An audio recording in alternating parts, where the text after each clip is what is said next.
자, 오늘은 본문 말씀을 중심으로 물이 달게 되었더라, 물이 달게 되었더라라는 제목으로 말씀을 전하겠습니다. 하나님께서 무엇 보시고 이스라엘 백성들을 그렇게 사랑하셨을까요? 항상 실수하고 무엇인가 큰일 때문에 삐지는 것 아닙니다. 사소한 것 때문에, 먹거리 때문에 원망하고 불평하였던 이 이스라엘 백성들, 하나님이 모르시고 그들을 택하신 것 아닙니다.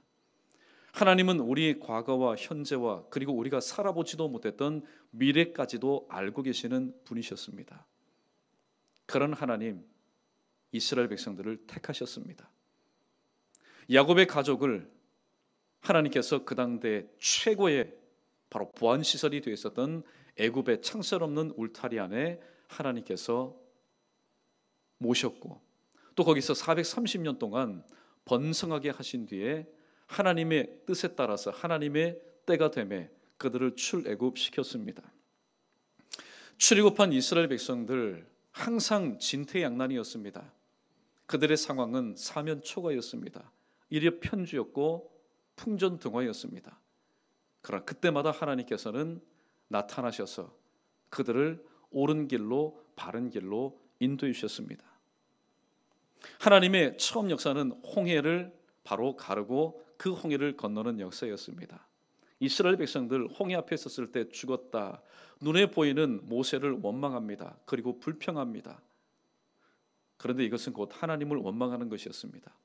그러나 하나님은 이스라엘 백성들을 사랑하였기에 그들이 아무리 싫은 소리하고 불평하고 하나님 면전에 욕을 하고 저주를 퍼부어도 하나님의 사랑은 하나님을 향한 그들의 저주와 그들의 불평과 그들의 원망보다 그들을 향한 하나님의 사랑이 더욱더 크시고 더욱더 폭넓었기 때문에 하나님은 그런 원망 소리, 불평 소리를 들으시면서도 하나님께서 예정하신 그 뜻을 묵묵하게 이루셨습니다. 홍해를 건넌 그 기쁨, 얼마나 여러분 기뻤고 또 그 기쁨이 컸겠습니까? 그런데 그 기쁨도 잠시 잠깐입니다.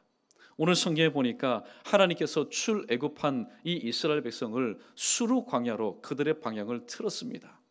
하루가 지났습니다. 이틀이 지났습니다. 3일이 지났습니다. 이스라엘 백성들의 한계가 이제 한계 상황에 도달하게 되었습니다. 한계 상황에 도달할 때 예전 같으면 하나님께서 불평하지 않도록, 시험에 빠지지 않도록, 낙심하지 않도록, 포기하지 않도록 그 즈음에 하나님께서 피할 길을 허락하시든지 아니면 하나님께서 무엇인가를 공급하여 주셔서 하나님의 하나님 되심을 나타내시고 또 그에 대해서 이스라엘 백성들이 감사케 하셨는데, 수르 광야로 인도하실 때만큼은 하나님께서 3일이 지나도록 아무런 반응을 보이지 않습니다. 사람이 한계 상황 안에서는 마음껏 기뻐할 수 있고 또 마음껏 무엇인가를 꿈꿀 수 있습니다. 그러나 한계 상황에 직면하게 되는 순간 참았던 인내심은 무너지게 되고 그동안에 참았던, 기대했던 것만큼 무엇인가를 얻지 못할 때에 오히려 원망과 불평의 수위가 더 커져가는 것을 보게 됩니다. 앞에서 소식이 들려옵니다. 야, 드디어 물을 발견했다. 드디어 마실 물을 발견했다. 수십 킬로 떨어진 저 뒤까지 이 좋은 소식 얼마나 빨리 나가는지 모릅니다. 그래, 조금만 참자. 앞에서 물이 있다는 소식이 들려왔다. 잔뜩 기대합니다. 그런데 여러분 보십시오. 기대가 크면 클수록 실망도 큰 법입니다. 사람들이 그 물을 보자 갈증이 더욱더 심해집니다. 저 물 한 모금만 마시면은 3일 동안 참았던 이 모든 갈증을 이제 내가 해소하리라. 그런데 또다시 소식이 들려옵니다. 좋은 소식도 빨리 퍼지지만은 나쁜 소식은 왜 그렇게 빨리 퍼지는지 모릅니다. 금방 야, 이제 물이다. 우리도 이제 살았다. 그런데 앞에서부터 술렁술렁 들려오는 분위기 자체가 틀려집니다. 원망, 불평합니다. 왜냐하면 오늘 말씀처럼 그 물이 써서 마시지 못했기 때문입니다. 자, 이런 상황은 오늘 본문에 등장하는 이스라엘 백성들에게만 일어나는 것이 아니라 21세기를 살아가는 우리의 삶 가운데도 얼마든지 일어날 수 있는 상황입니다. 그러므로 오늘 우리는 왜 하나님께서 이스라엘 백성들을 하나님께서 그토록 430년 동안 고이 아껴두셨다가 기적적인 그런 은혜를 통해서 출애굽하게 하시고 자유를 만끽하게 하신 하나님 당신의 백성을 왜 마라의 현장으로 이끄셔야만 하였는가? 그리고 그들로 하여금 왜 갈증을 느끼는 그들로 하여금 쓴물을 마시게 하였는가? 그리고 두 번째 질문은 이 마라의 현장에서 우리가 바라보아야 될 분은 오직 누구인가에 대해서 질문을 던지고 있습니다. 자, 오늘 우리 한 절 한 절 말씀을 참고하면서 말씀의 은혜를 함께 나누고자 합니다. 22절, 23절 말씀 우리 읽어보겠습니다. 시작. 이스라엘을 인도하였매 그들이 나와서 수르 광야로 들어가서 거기서 사흘 길을 걸었으나 물을 얻지 못하고 마라에 이르렀더니 그곳 물이 써서 마시지 못하겠으므로 그 이름을 마라라 하였더라. 아멘. 문제는 홍해를 건너 수르 광야를 3일 길을 걸어가면서 문제는 점점 불거집니다. 설마 했던 것이 이 이스라엘 백성들 가운데 이제는 돌이킬 수 없는, 사람의 힘으로는 해결할 수 없는 실질적인 문제가 되고 말았습니다. 바로 물 문제입니다. 서두에 말씀드린 것처럼 물 문제로 인해서 3일 동안 꾹 참았습니다. 가만히 보면은 이스라엘 백성들 인내심도 대단합니다. 3일 동안 꼭 참았습니다. 그런데 발견한 그 물로 인해서 이상하지요? 물을 발견했으면은 기뻐하고 즐거워하고 감사해야 되는데 오히려 그 물로 인해서 지금 불평하고 원망하고 있는 것입니다. 왜냐하면은 그 물은 물이었지만은 마시지 못할 쓴 물이었기 때문입니다. 이 한계 상황에 부딪힌, 그래서 원하는 것을 얻지 못했던 이스라엘 백성들이 웅성웅성합니다. 처음에는 사실만이 전해옵니다. 자, 물이 있긴 있었는데 그 물이 있어서 우리가 마시지 못할 물이다. 그래 여러분, 말을 옮길 때도요, 앞에서 호랑이 했으면은 끝까지 호랑이라고 전하는 것이, 그것이 건전한 공동체의 모습입니다. 그런데 앞에서는 고양이라고 했는데 저 뒤에 보니까 발톱이 있고 이빨이 날카롭고 눈을 부리부리 뜬 호랑이가 지금 쫓아온다. 여러분, 이것은 건강한 공동체의 모습이 아닙니다. 분명히 앞에서는 팩트, 사실만 얘기했을 겁니다. 야, 지금 물이 있긴 있는데 이 물 마시지 못할 물이다. 어떻게 해야 될까? 그런데 이게 와전 되면서 야, 하나님 주신 상상력으로 한번 생각해 보십시오. 야, 우리 민족이 이렇게 오는데 주변에 있던 사람들이 동물을 탓하더라. 예. 이제 별의별 소리가 다 들리는 겁니다. 이로 인해서 심신도 피곤하였던 이 이스라엘 백성들, 결국 그들은 하나님 앞에 불평하기 시작하였습니다. 이 불평의 화살은 눈에 보이지 않는 하나님이 아니라 눈에 보이는 모세를 향해서 꽂히기 시작하였습니다. 오늘 우리의 삶도 마찬가지입니다. 이스라엘 백성들이 이 물을 마시지 못할 물이라고 자기들이 그렇게 명령하였습니다. 여러분, 말에는 무엇이 있다고 얘기합니까? 말에는 생명이 있다고 얘기합니다. 아무리 써서 마시지 못할 물이라 할지라도 그 당사자가 써서 마시지 못할 물이다 말하라고 정의해버리면은 그 물은 일평생 동안 써서 마시지 못할 물이 되어버립니다. 여기에 사람의 믿음이 정말로 하나님이 기뻐하시는 믿음인가, 기뻐하지 않는 믿음인가가 여기에서 판가름이 나는 겁니다. 아무리 지금 나의 팩트, 사실이, 상황이 그렇지 못하다 할지라도 아니야. 하나님께서 우리를 이리로 인도하신 것은 분명히 지금 나는 구체적으로 깨닫지 못하는 하나님의 또 다른 뜻이 있을 거야.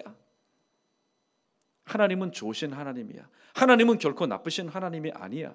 그래서 그 현장이 실질적으로 마라의 현장이라 할지라도 27절에 나와 있는 것처럼 하나님께서는 분명히 이 상황을 엘림의 오아시스로 바꿔주실 거야.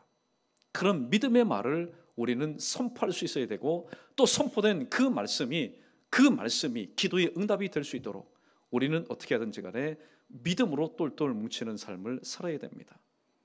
만약에 연희교회, 저와 여러분이 우리의 상황, 우리의 처한 상황이 마라라고 해보십시오. 실질적으로 마라, 써서 먹지 못할 그런 상황이 있을 때 여기저기에서 있는 그대로 불평원망해 보십시오.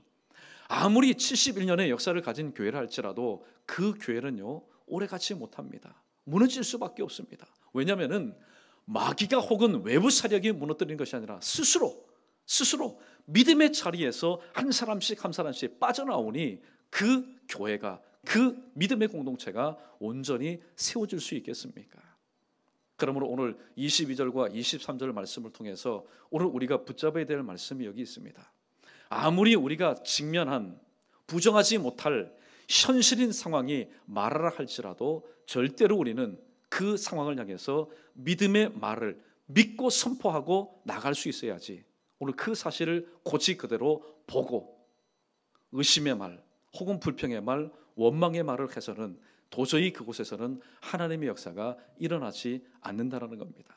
아무쪼록 사랑하는 성도 여러분, 하나님께서 우리에게 주신 이 입 가지고 일평생 동안 좋은 말, 또 긍정적인 말, 믿음의 말 하는 것도 지금 부족한 세상인데 잠시 잠깐의 내 일신상의 불이익을 통해서 원망하고 불평하는 삶을 사는 것은 지금 살아계신 하나님, 또 이 자리에 계시는 하나님 앞에서, 면전 앞에서 전지전능하신 하나님이라고 입술을 통해서는 고백하지만은 실질적으로 나의 삶 가운데 채워지지 않는 부분을 통해서 하나님을 죽었다, 살아계신 하나님을 마치 돌아가신 분처럼 그렇게 생각하면서 불평 원망하는 것은 그것은 결코 옳지 않은 일일 것입니다. 아무쪼록 어떤 상황이 있다 할지라도 하나님께서 우리에게 주신 말씀에 대한 믿음이 있다면은 믿음의 말, 또 살리는 말, 소망의 말을 할 수 있는 저 여러분 우리 모두 되기를 주님의 이름으로 축원합니다. 24절 말씀 계속해서 읽어보겠습니다. 시작. 백성이 모세에게 원망하여 이르되 우리가 무엇을 마실까 하매. 아멘. 인생의 문제는 바로 이 단어 때문입니다. 우리가 무엇을 마실까 염려입니다. 마태복음 6장 31절로 32절 말씀해 보면은 예수님께서 제자들에게 이렇게 말씀합니다. 무엇을 먹을까, 무엇을 마실까, 무엇을 입을까 하지 말라. 무엇을 하지 말라는 얘기입니까? 염려를 하지 말라는 겁니다. 31절에 보니까 이 모든 것은 이방인들이 구하는 것이기 때문이라고 말씀하고 있습니다. 이방인이 하나님을 알지 못하는 이방인이 구하는 것이기 때문입니다. 하나님은 이 모든 것이 우리에게 있어야 할 줄을 아시기 때문에 예수님께서는 2000년 전에 예수님의 제자였지만, 예수님께서 친히 선택하신 사람이었지만 여전히 이 땅에서 살아가는 문제로 인해서 염려할 수밖에 없었던 제자를 향해서 너희가 할 것은 오직 하나님의 나라와 그의 의를 먼저 구하는 것이지 이방인들처럼 염려하는 것이 아니라고 말씀하였습니다. 애굽의 창살 없는 이 울타리에서 이스라엘 백성들을 친히 인도하여 주신 분이 누구십니까? 그분은 하나님이십니다. 항상 하나님과 우리를 성경은 이렇게 묘사하기도 합니다. 하나님은 우리의 선한 목자요 우리는 그의 양떼라고 이야기하고 있습니다. 목자는 양떼의 형편과 처지를 다 알고 있습니다. 지금 양이 목말라 한다는 것을 알고 있습니다. 지금 양이 배고프다는 사실을 알고 있습니다. 지금 양이 곤궁 가운데 빠져 있다는 것을 알고 있습니다. 어디가 아픈지를 알고 있습니다. 이것이 바로 참된 목자의 모습입니다. 오늘 문제는 이겁니다. 오늘 우리의 삶 가운데 일어난 이 문제, 팩트라는 사실을 보면은 우리는 절대로 기도할 수 없습니다. 왜냐하면 그 문제가 살아계신 하나님보다도 더 크게 여겨지기 때문입니다. 그러나 하나님을 믿고 하나님을 바라볼 수만 있다면은 이 땅에서 우리가 할 수 있는 것은 기도밖에 없다라는 하나님의 귀한 그 역사를 이루는 가장 근본적인 바로 우리의 첫 출발을 시작할 수 있게 되는 겁니다. 우리는 평상시에 하나님을 이렇게 호칭하며 부르기도 합니다. 하나님은 어떤 분이신가? 하나님은 전지하신 분이다. 그런데 왜 하나님 앞에 물어보지 않습니까? 하나님은 다 알고 계신데 내가 내 자신을 아는 것보다도 더 정확하게 나를 아시고 자녀로 인해서 속상할 때 내 자녀를 내가 알고 있는 것보다도 더 정확하게 알고 계심에도 불구하고 우리는 하나님을 전지하신 하나님이라고 호칭하면서도 왜 전지하신 하나님, 모든 것을 알고 계신 하나님께 우리는 물어보지 않습니까?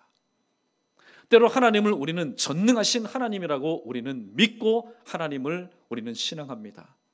그런데 모든 것을 하실 수 있는 하나님 손에서는 능히 하지 못할 것이 없다라는 것을 우리가 알고 그렇게 호칭하면서도 왜 우리는 하나님 앞에 내가 할 수 없는 일들을, 상황들을, 문제들을 기도 제목 삼고 맡기지 않습니까? 오늘 묻지 않기 때문에, 맡기지 않기 때문에 그러한 우리의 빈틈을 타서 마귀가 곁부리고 가는 씨앗이 무엇인지 아십니까? 바로 염려라는 씨앗입니다. 오늘 24절에서 이스라엘 백성들이 이구동성으로 보이는 모세를 향해서, 보이지 않는 하나님을 향해서 오늘도 표출한 그들의 부정적인 감정이 뭡니까?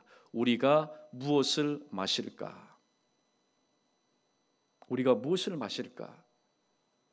지금 결코 염려하지 말아야 될, 그리고 이 모든 것을 이미 출애굽과 홍해를 건nom을 통해서, 맞다, 우리는 염려할 존재가 아니라 우리를 이끄시는 하나님을 믿고 그분 말씀에 순종해서 이끄시는 대로 따르기만 하면 되는 존재라는 사실을 이미 체험하였건만 그들은 단순히 목말라 하는 것이 그들이 원하는 때에, 그들이 원하는 장소에서, 그들이 원하는 방법대로 이루어지지 않음을 통해서 염려하고 있다는 것입니다. 질문합니다. 사랑하는 성도 여러분, 사실 믿는 사람이라고 해서 염려하지 않는 법은 없습니다. 솔직히 말씀드리면 염려하기 때문에 더 인간적인 것 같습니다. 그러면 왜 우리가 염려할 수밖에 없을까요? 다른 질문 없습니다. 다른 답 없습니다.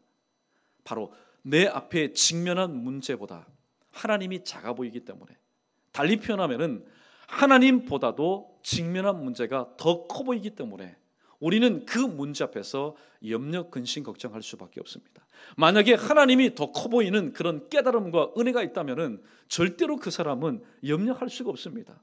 왜냐하면 크신 하나님을 욕되게 하는 것이고 그 이름을 망령되이 여기는 것이 되기 때문입니다. 자, 이렇게 이스라엘 백성들이 원망하며 불평하며 염려하는 중에도 한 사람은 흔들리지 않습니다. 한 사람은 흔들리지 않습니다. 한 사람은 꼿꼿이 하나님을 바라보면서 하나님 앞에 부르짖습니다. 우리 25절 말씀 계속해서 읽어봅니다. 시작. 모세가 여호와께 부르짖었더니 여호와께서 그에게 한 나무를 가리키시니 그가 물에 던지니 물이 달게 되었더라.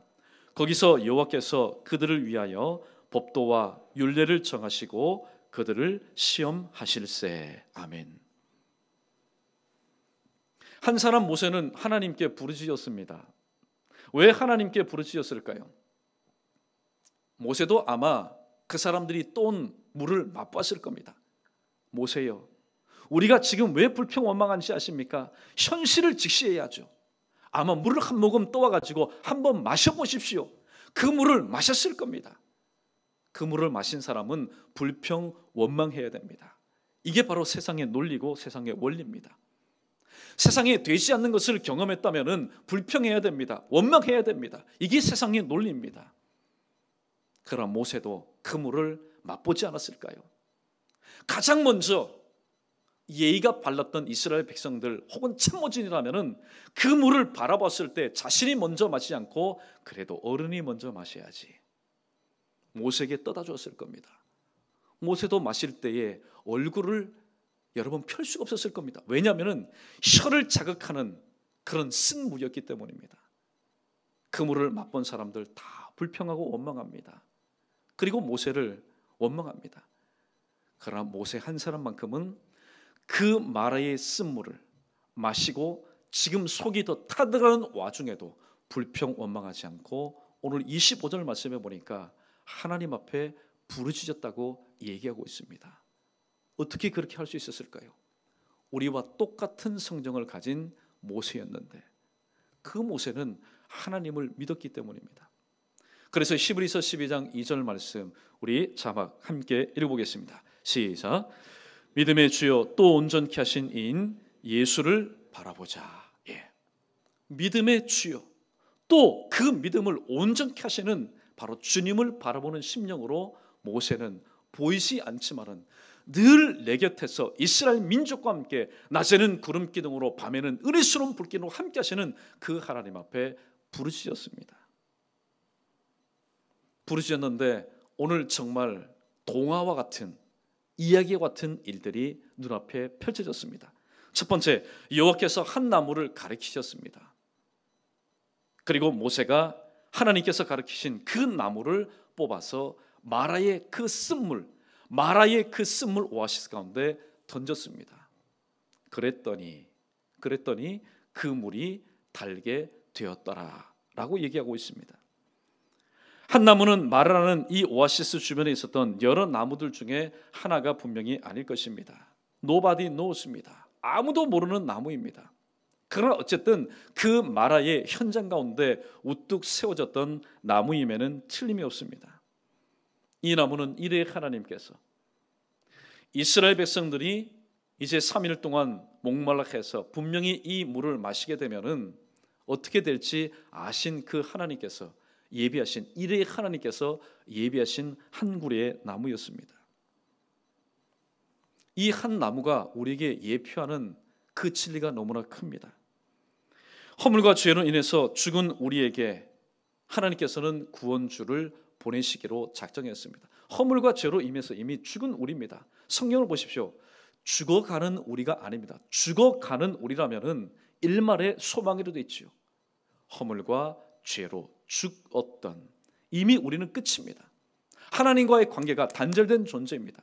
그러므로 우리에게서는 어떠한 유능한 사람도 구원자가 나올 수가 없었기 때문에 하나님은 이 인생, 이 지구촌 마라의 쓴물을 마시면서 불평원망하는 이 인생, 그래도 하나님의 사랑 가운데 구원하셔야 되겠기에 하나님께서는 독생자 예수 그리스도를 때가 되어서 이 땅 가운데 보내주셨습니다.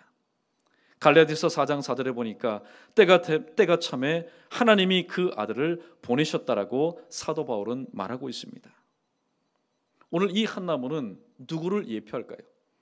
요한복음 1장 29절 말씀 우리 함께 자막 크게 읽어보겠습니다. 함께 했습니다. 시작.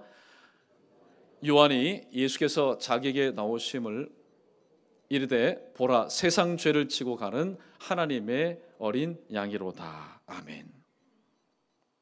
보라 세상 죄를 지고 가는 하나님의 어린 양이로다. 그 하나님의 어린 양이 어떤 십자가에 못 박혀 죽으셨습니까? 나무 십자가에 못 박혀 죽으셨습니다.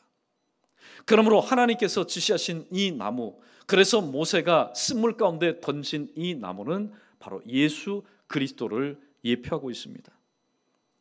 예수님은 마태복음 5장 13절 14절 말씀처럼 친히 세상에 빛으로 오셔서 어둠의 환경을 빛된 환경으로 바꿔주셨습니다.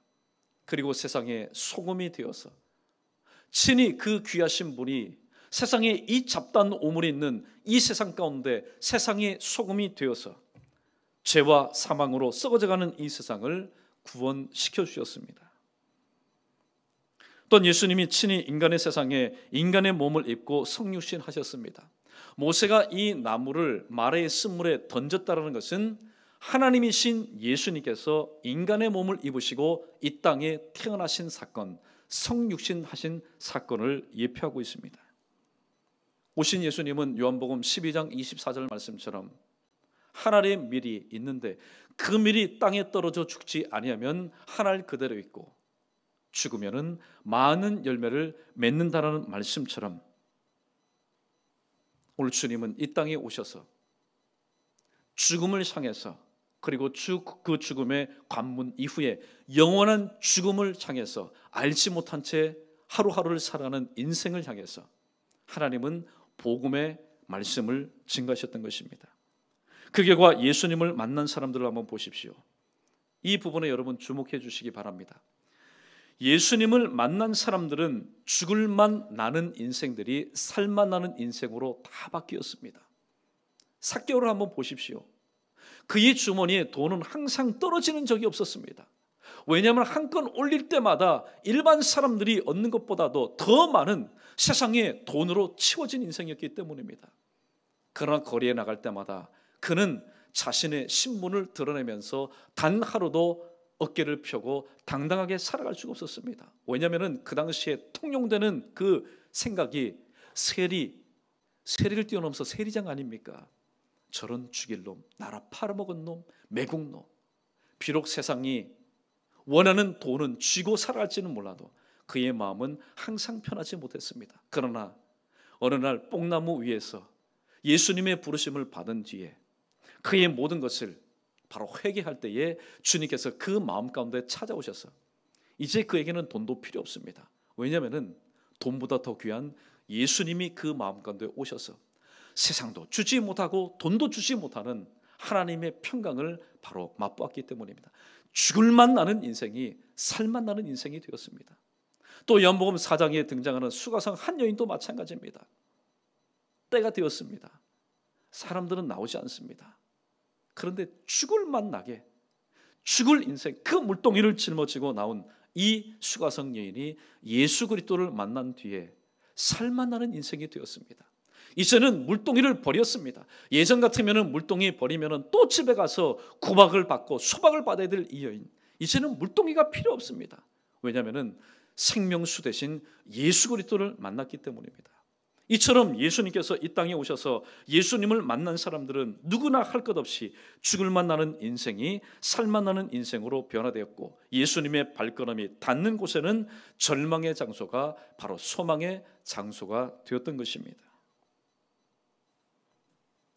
모두들 쓴맛을 맛보았습니다.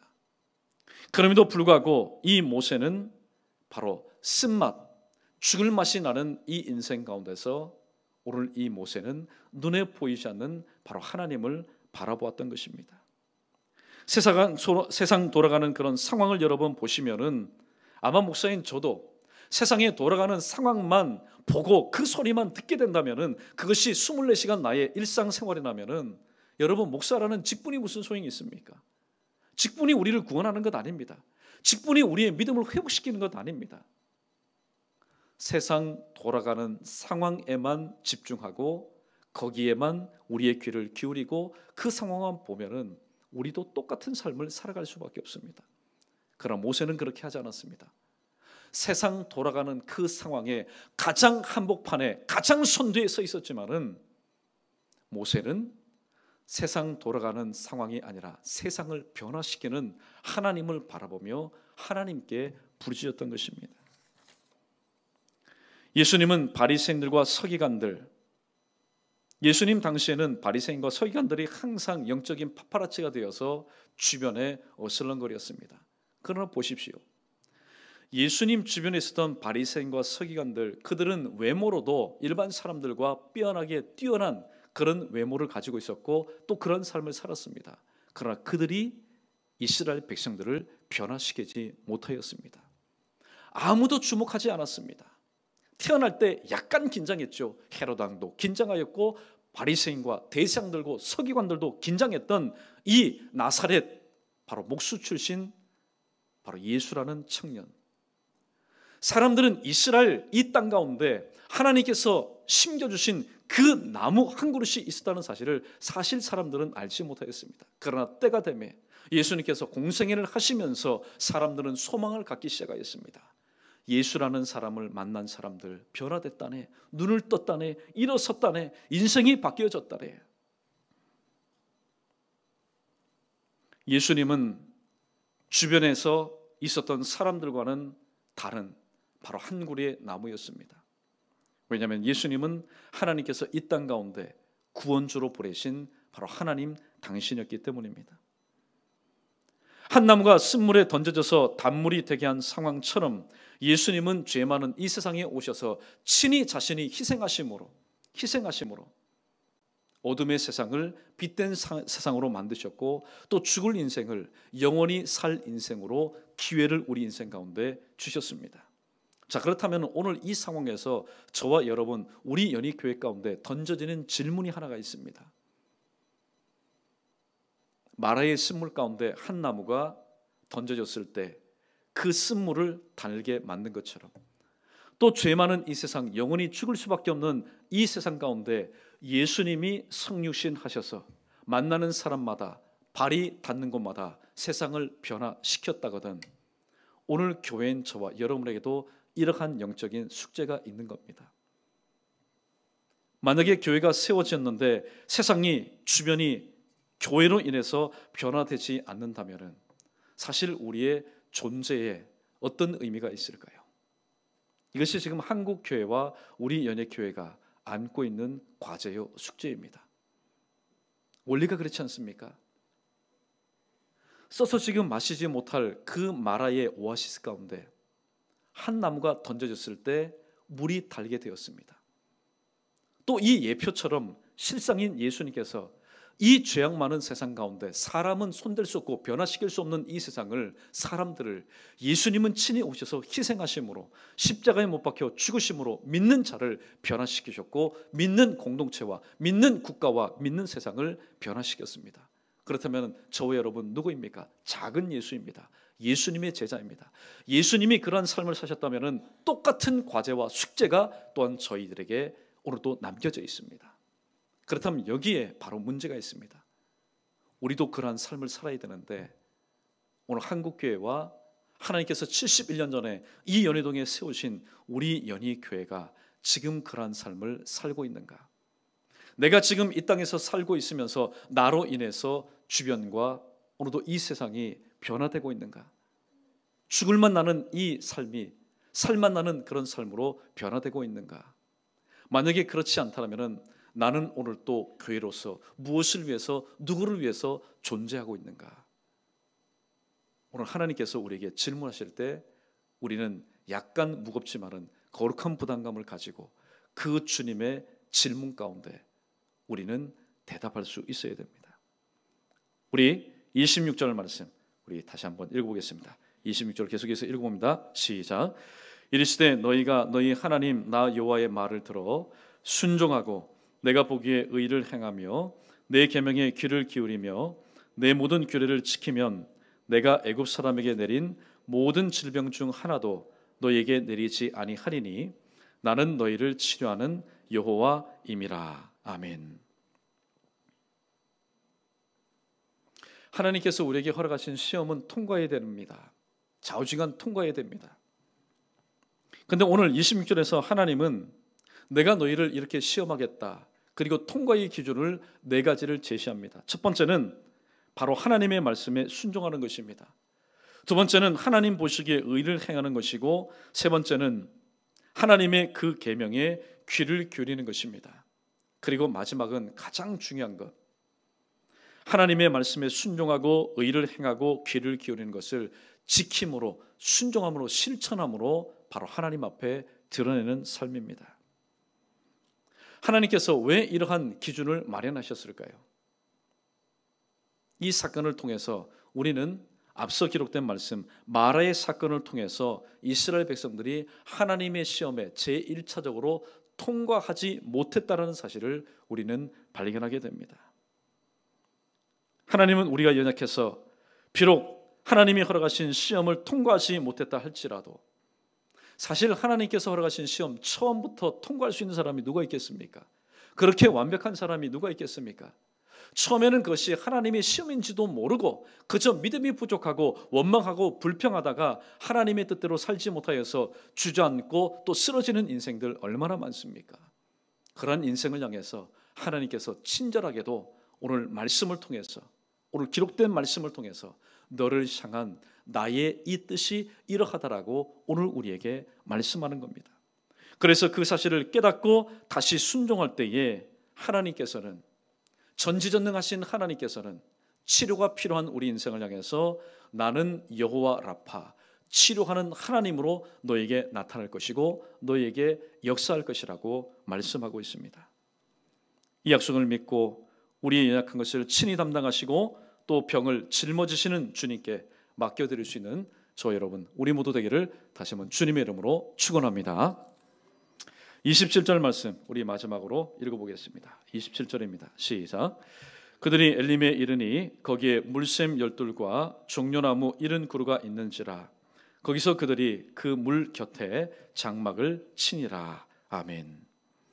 제1차 시험을 불평 원망하여서 불합격한 이스라엘 백성들, 그러나 하나님께서 말씀을 주실 때에 맞다, 이 말씀은 내게 주시는 하나님의 말씀이다, 믿고 순종할 때에 하나님께서는 마라의 쓴물, 마라의 오아시스를 기억에서 잊어버릴 만큼 하나님께서는 그들의 기억에서 지워주시고 오히려 그들의 삶 가운데 엘림의 오아시스로 인도하시는 은혜를 허락해 주셨습니다. 말씀을 정리하겠습니다. 하나님께서 왜 하나님 사랑하시는 이스라엘 백성들을 마라의 현장, 써서 먹지 못할 그 현장으로 인도하셨을까요? 이것은 바로 하나님의 테스트의 관문이었습니다. 비록 그러한 삶으로 인도하신다 할지라도 회복시켜 주실 것을 믿고 순종하느냐, 아니면 믿지 못하고 의심하여서 불평하느냐를 확인하시기 위해서입니다. 두 번째, 마라의 현장에서는 불평하는 이들과 또 주변의 상황과 주변에 아무런 능력을 발휘하지 못하는 나무들을 볼 것이 아니라 바로 이 모든 상황을 허락하시는, 즉 쓴물을 달게 하시는 그 하나님을 바라볼 수 있는 믿음의 눈이 우리에게 필요합니다. 마라의 현장에서 사람들은 다 환경을 바라볼 겁니다. 그래서 불평하고 원망할 겁니다. 그렇다면 사실 교회가 이 땅에 존재할 필요가 없는 겁니다.